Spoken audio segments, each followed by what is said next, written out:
Okay, session three, our last session for this unit, CHCPRP003, reflect on and improve own professional practice. Before we start, I just want to show recognition to the traditional owners of the land, so in reconciliation.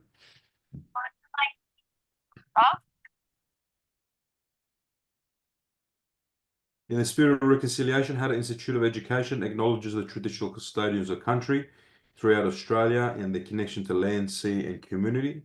We recognise Aboriginal and Torres Strait Islander people as the first inhabitants of this nation and the traditional custodians of the land on which we work, live, and study. We express our gratitude for the sharing of this land, our sorrows for the personal, spiritual, cultural costs of that sharing, and I hope that we may move forward together in harmony and in the spirit of healing. We pay our respects to all First Nations people and acknowledge elders past, present, and emerging. All right, just a quick overview of today's session. So I'm going to try to do this as quick as I can, about 45 minutes to an hour, and then I'm going to do role plays after that. Whoever's not doing role plays, it's probably best that you just go and spend time doing assessments, or you're just going to hang around for 2 hours, really not doing not much, but waiting for me to finish role plays. So, yeah, James? Just wondering if we had to be present last time to jump in the role plays. No, if you're ready to go, that's fine. If you know the content, because there's going to be questions that I ask as I'll be playing the role as Monica in this role play. So if you don't know the content, there's not real much point of you attending. But if you do know it, yeah, please stay back and we'll do the role plays. Just wondering whereabouts you find the content. Okay. So if you go to assessments, open the module, the module that we're doing now. Assessments. And what is it? Sorry. Yeah, just one sec. I'll just so yeah, it's assessment for unit CHCPRP003. Yep. Okay. 003. So is it the 1, 2, or 3? It's task 3. Yep. Sweet. No worries. All right. So Cool. you're Thank going you. to need to know, yeah, all this information. Plus, there's a bit of information in the client feedback report as well. And then task B is where we actually do the role play, and there's some information that you need to know. It's just the one-on-one supervision with your supervisor, and her name is Monica. Yep. No worries. Thank you, bro. All good. All right. All right. So let's start with evaluative feedback, which is an important part of professional growth, especially in the field we are all looking at studying, which is mental health, and also in community services as well. It allows professionals to gain insights from other people, identify their strengths and weaknesses, like we've been talking about for the last 3 weeks, and also make meaningful improvements in your practice. Feedback can come from your supervisors, as we've been discussing, your colleagues, clients, and also self-assessment. There are different types of feedback, like we've been talking about. We've got constructive feedback, positive feedback, self-reflection, peer feedback as well. So receiving feedback can sometimes be challenging, but it is important to approach it with an open mind and a willingness to learn from that. So the ability to listen, reflect, and act on feedback is what differs, is a difference between effective professionalism and from an average one. Okay. The topic 2 for this week is implementing improvement. So once feedback is received, the next step usually is to act on it. So implementing improvements involves setting professional development goals, making adjustments to your approach, and continuously seeking new learning opportunities. Some ways to implement improvements may include things like professional development. So these are things like attending training, workshops, and other courses. Mentorship, we spoke about last week, which is seeking guidance from someone who's more experienced in the field. Self-care strategies, so recognizing personal stresses and manage them effectively by going to the gym and mindfulness practices and so forth. And also reflective practice, which is what the role play is all about that we will be doing today. So this is regularly reviewing your work to assess what went well and what can be improved. Okay. Now, policies and procedures provide a framework for ethical and legal practice in the workplace. They ensure consistency, they protect clients and workers, and uphold professional standards in the workplace. Now, some of the key aspects of workplace policies include duty of care, mandatory reporting, workplace conduct, and of course, the confidentiality policies. An example of workplace policy that has influenced professional practice could be mandatory reporting policy, which has helped people understand what and how to report concerns about vulnerable clients. The conduct policy reinforces the importance of maintaining professional boundaries with clients, and the confidentiality policy makes people more aware of the importance of securely handling clients' information, for example.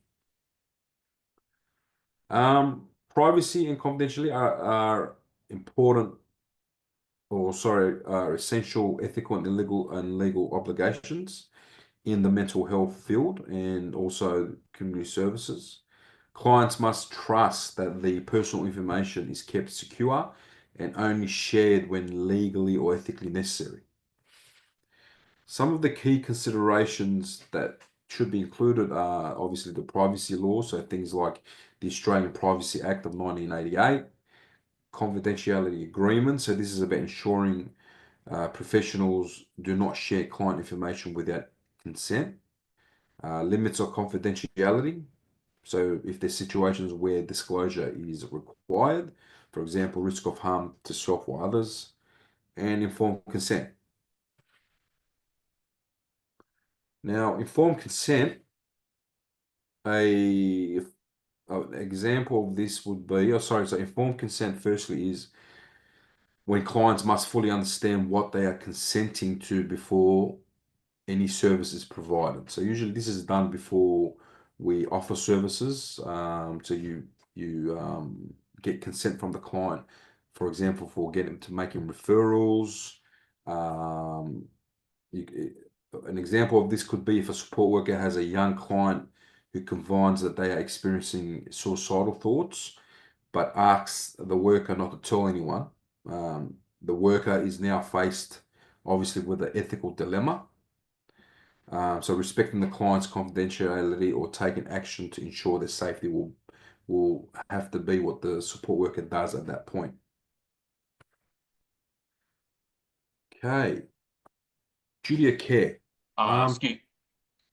Yeah, I just wanted to ask, what would be the right decision to make in that situation? If the young person was threatening to self-harm, Sam? Yeah, that's right. Um, you first got to report it, obviously. You got to do the mandatory report to the depending on what state you are, to the child protection agency. That's one thing you will do. But before you do that, you got to make sure the young person's safe. You got to follow, if you're working for an agency or a residential care facility, you'll have to follow their policies and procedures. So it will be obviously reporting to the manager at that time, or the on-call, and then following direction from them. But usually at that time, it will be getting rid of all the sharp items around the vicinity, getting rid of any items that they may use to strangle themselves, trying to make the area as secure as possible, and then making the report to child protection.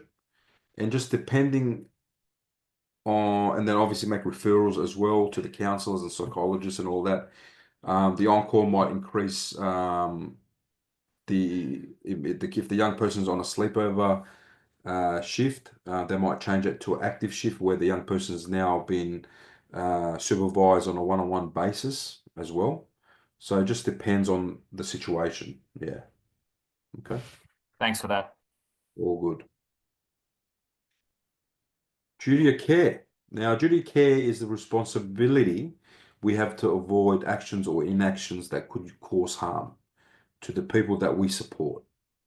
This applies to all professionals working in sectors like health, social services, community services, mental health, and so on. So think of it as a commitment to ensure physical and emotional safety, a commitment to providing appropriate support and intervention, acting in a way that promotes dignity and respect, and following legal and ethical guidelines in decision making.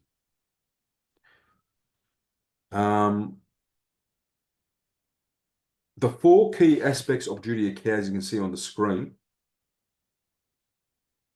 The first one, there's duties. So this is about what you must do. So as professionals, we have the duty to follow workplace policies and procedures, act in the best interest of the client, identify and manage risks, and maintain professional boundaries. The next one there is rights, so respecting the rights of the client. Now, clients have the right to be treated with dignity and respect, make their own choices, confidentiality and privacy, and also having ability to access services that meet their needs.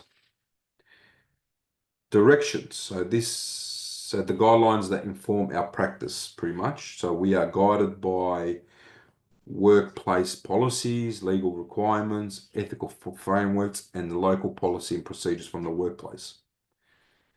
And the last one is act. So this is about taking the right steps. So our duty of care requires us to act when we see risks, unsafe practices, or ethical dilemma.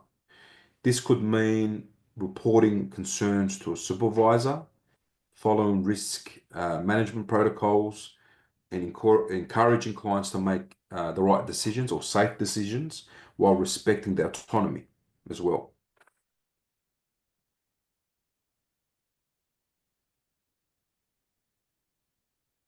Okay, let's talk about ethical conduct now. So, which is the foundation of professional practice in mental health or any other sector, ethical conduct. Now, ethical conduct ensures that we uphold professional integrity, also maintain clear boundaries, make fair and just decisions, and protect the well-being of clients and also our colleagues as well. Now, the 3 key areas of ethical conduct on your screen. So you've got the code of ethics. So this is the guiding principles for ethical behavior. The professional conduct, this is how we behave in our role. And conflict of interest. So this is about recognizing and managing potential ethical dilemmas with our clients or with colleagues. A code of ethics is a set of principles that guide professionals in making the right decisions or ethical decisions, like I just said. It ensures that we act with integrity, accountability, and respect. Now, some core ethical principles include confidentiality, respect and dignity, competency, and accountability. I'll ask you guys a question. So can you think of a situation where following an ethical code helped you make the right decision in a difficult situation? Was there ever a time where you had to think about a code of ethic or a principle came to your mind that helped you make the right decision in the workplace?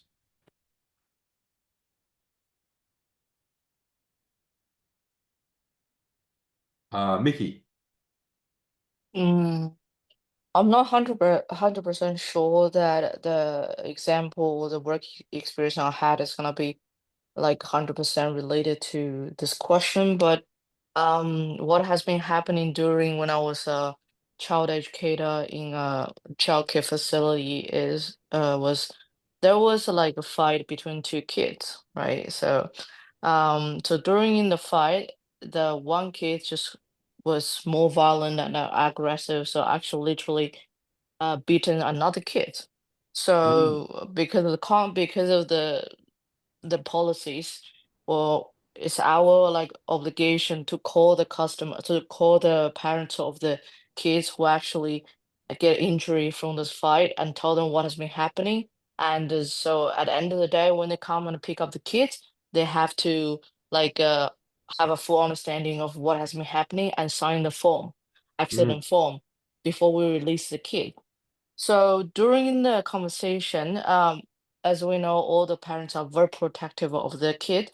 So the father was a little bit like, I would say, being very agitated by this act of the other kid, and also he was being a little bit like aggressive and angry, which is understandable in the situation. And they keep asking me that, can you tell me what's the name of the other kids who actually did this to my son? And so that I can have a talk or I can have a talk to these parents, so we can avoid this happening in the future. But according to the privacy like law and the conduct, that we are not supposed to release any information about the other kids. So in my situation, I just stand on my ground saying that, sorry, sir, I'm not, I can't tell you the name of the kids due to the confidentiality of our childcare. However, as an educator, it's my responsibility to oversee all the kids and treat them fairly. For the kind of situation which happened, I feel very sorry for that. So in the future, we can just, put more effort in monitoring the kids and also give them a good education about how to handle problems so that this kind of situation can be avoided in the future. So that's how I handle situation. So in the end, the father also dropped the case and said fine. But because this happens, they're kids, they don't have the full capacity of understanding the consequence of their behaviors. But by telling the other kid's name, firstly, is prohibited by the law.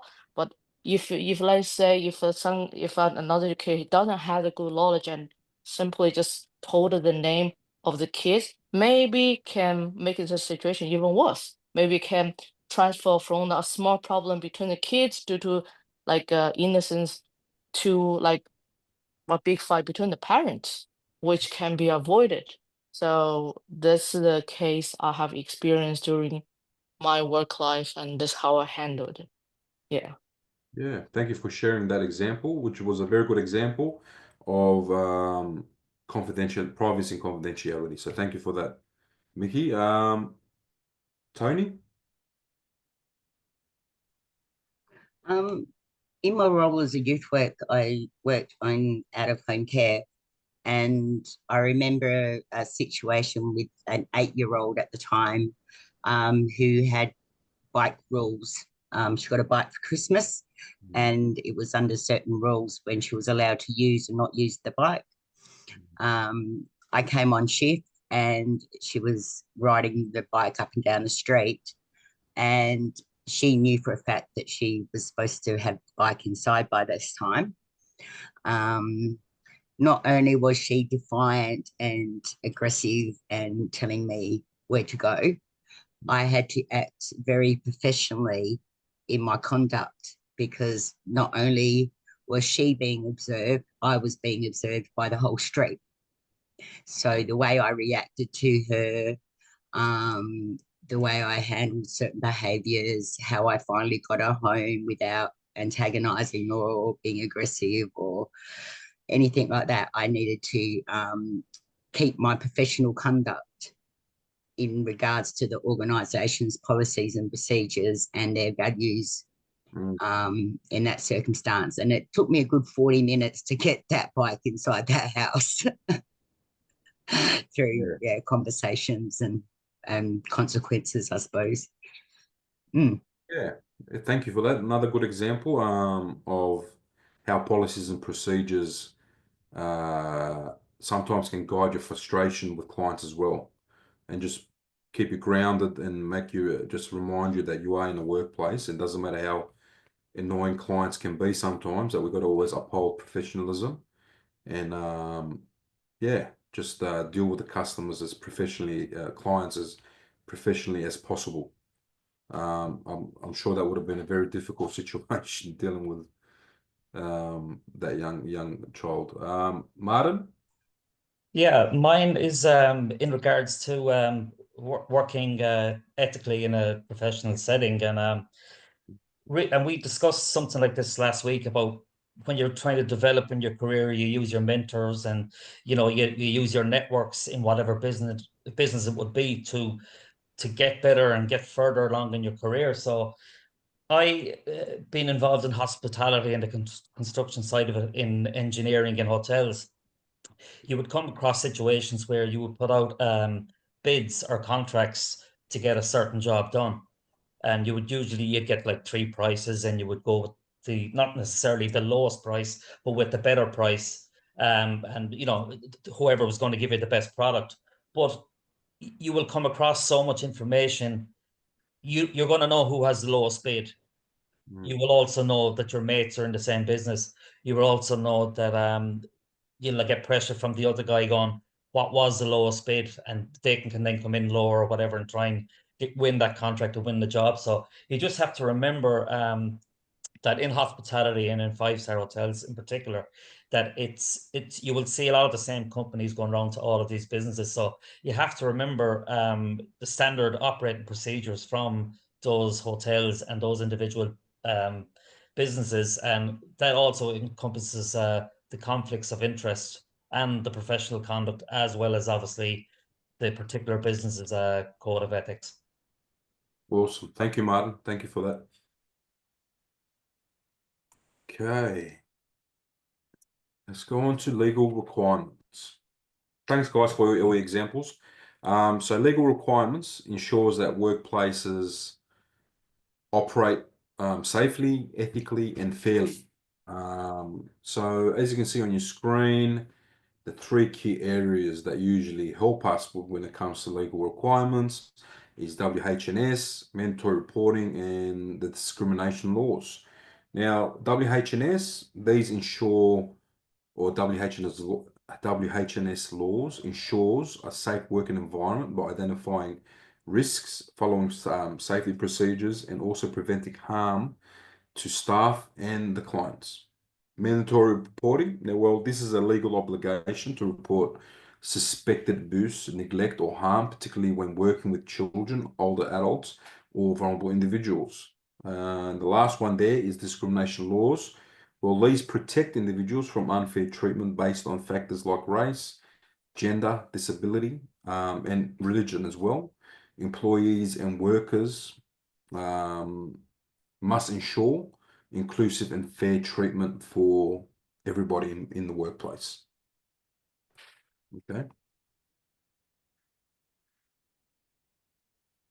Accessing and reviewing information. Okay, so staying informed is a key responsibility in any workplace, especially in professional practice. So regularly accessing and reviewing information ensures that you follow best practice, staying compliant with the standards, and continuing your professional growth. On the screen, you'll see three key sources of information that help you maintain high standards in your work in mental health. The first one is professional associations. Now, these are organizations that provide industry guidelines, professional development opportunities, and networking support. Examples can include the Australian Community Workers Association, so the ACWWA, AFRA, so the Australian Health Practitioner Regulation Agency. The memberships in these associations keeps professionals informed about the ethical standards and policy updates. So these are some examples. There's also things like Beyond Blue, you guys would have heard of as well. They offer free education as well, and free webinars when it comes to professional development in the mental health field. The next one is peak bodies. So these are organizations that set industry standards, they advocate for the improvements. They also provide up-to-date research in mental health. Examples include the NDIS, Mental Health Australia, which provide valuable insights into legislative changes, delivery in services, and again, best practice. The last point there is support members. So this involves colleagues, your supervisors, your mentors, and professional networks, like we spoke about last week. So seeking feedback and advice from experienced individuals will help you navigate challenges, improve your delivery and service, and enhance personal development as well. Okay, class Brown. All right, let's talk about continuous feedback. Actually, let me have a look at this. Do we have time? No, we don't have time. All right, we might get back to that later. The task, continuous PD. So this is the continuous professional development. PD is essential for staying current. It's important for improving skills and advancing your career. It ensures professionals remain competent, credible, and adaptable in the mental health field. So on the screen, you'll see three key aspects of continuous performance or professional development. First one is being present. So staying up to date with the current trends, the policies, and the best practices will allow you to provide the best possible service for your clients.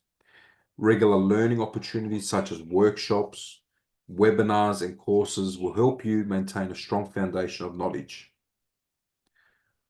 Next one is impress. So ongoing development demonstrates commitment to excellence, as you would imagine. So your employers, your bosses, your supervisors, clients, and colleagues will notice this when professionals take initiative to improve their own skills. This can lead to career advancement and increased recognition as well. And credibility. So regular training and development build professional credibility. When individuals engage in their performance or their professional development, they enhance their reputation, improve their confidence, and ensure they meet industry standards. Okay. All right. Let's keep going.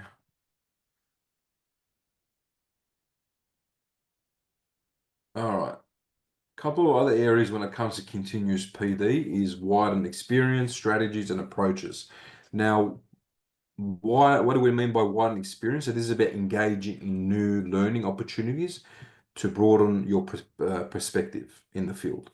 This could include attending training sessions, networking with industry professionals, or taking on new challenges within your role. Strategies, so professional development helps you build effective strategies for problem solving, leadership, and also delivery and service. By learning from others and reflecting on your own practice or your own experiences, you can then enhance the way you work or perform. The next step there is approaches. So as the industry evolves, so does best practice. Continuous PD allows you to explore new approaches and refine your methods to provide the best possible support to your colleagues and also the support for your clients as well. I'll ask a question to you guys now. So what is one new experience, strategy, or approach that you have applied in your role or your current role as part of your professional development? Is there anything that comes to mind?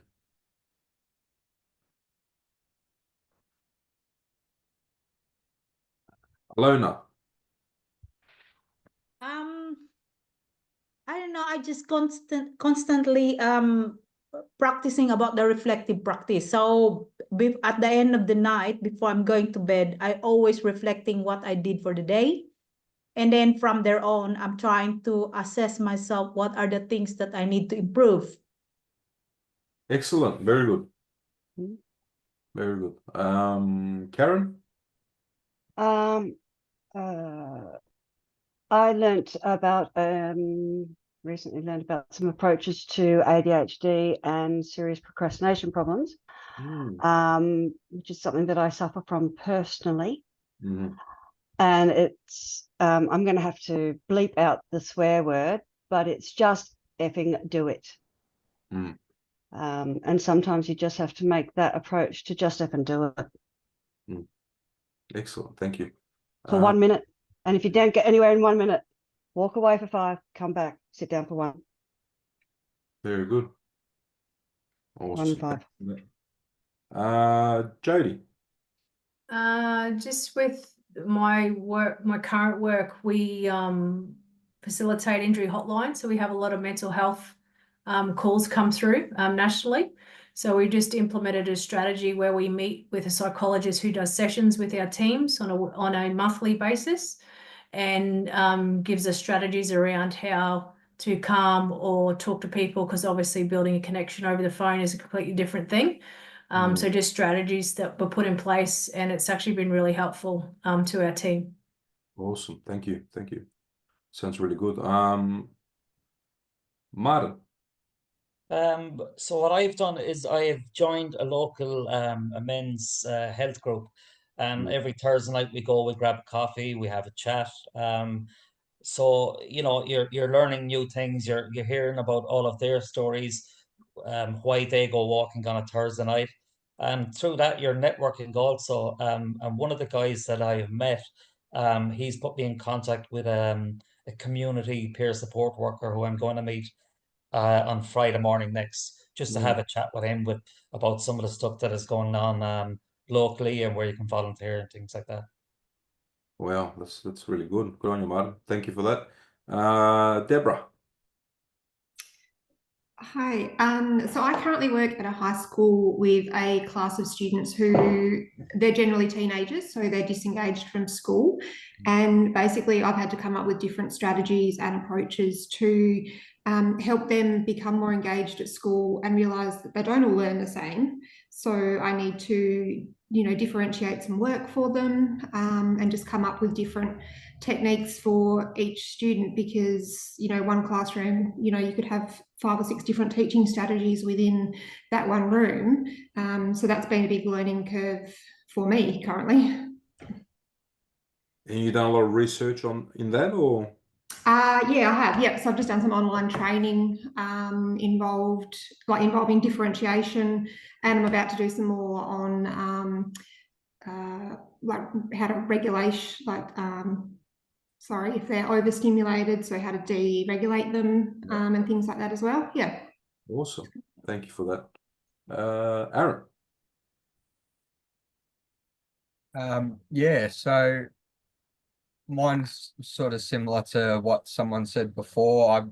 I'm currently in the process of maybe being diagnosed with ADHD myself, and I'm 30 years old, so it's been sort of a bit of a surprise to come to terms with something like that. So I think I know that I've got to sort of find out how I can work best with that, and what my strengths and abilities are when it comes to that sort of thing, and where I and sort of recognize where I can struggle a little bit, and and just having a good understanding of it.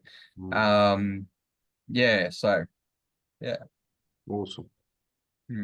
Very good. Thanks for sharing. Thank you. All right. Thank you, guys.